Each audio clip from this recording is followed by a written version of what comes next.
The news industry is realizing that it has to change. Telecommunications networks can bring benefits to a new news world.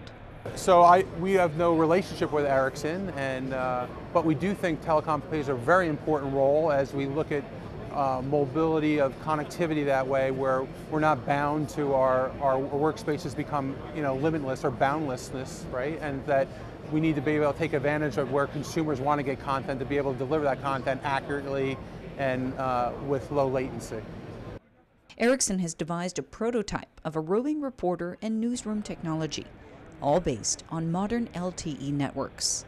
What we have here is a newscaster scenario where we've taken the internet services, all the newscaster broadcast services, and using the 4G network to transmit all of our high definition video over the cellular network back to the studio that we have mounted upstairs. So from there I have a simulated kit of exactly of what the team has out in the field. So they have a regular camcorder. That camcorder is then wired via SDI cable to a hardware encoder.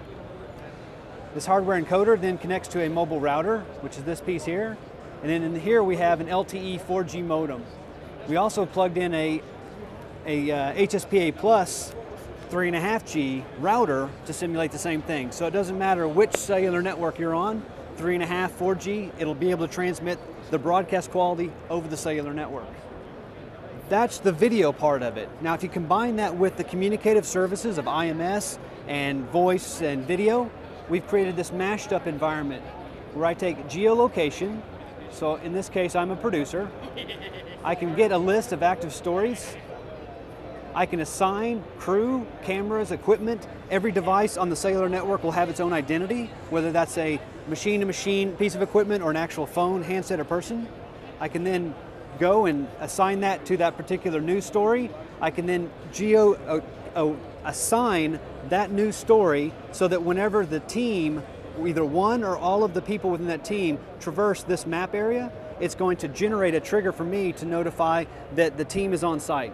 So I can work on other activities, etc., while the team is going there, and then I can start conversing with them when they get on site.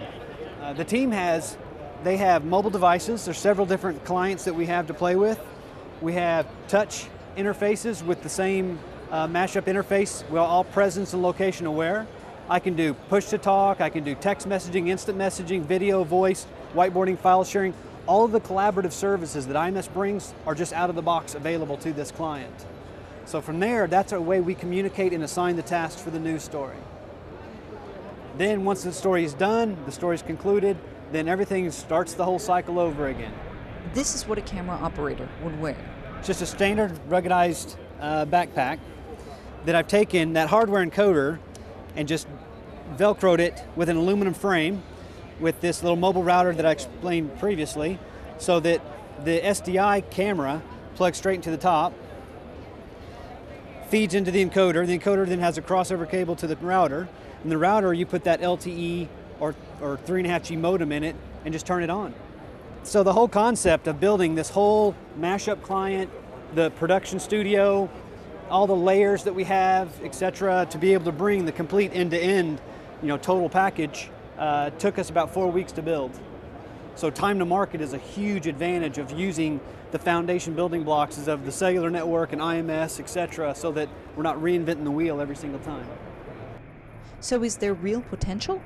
For us, it's always been a challenge to do, with HD and kind of the actual requirements to encode that and stream it on a reliable basis has never been there digitally. And I think as we evolve and the technology gets better, it's going to help kind of create better programming and be able for us to tell better news stories in the future.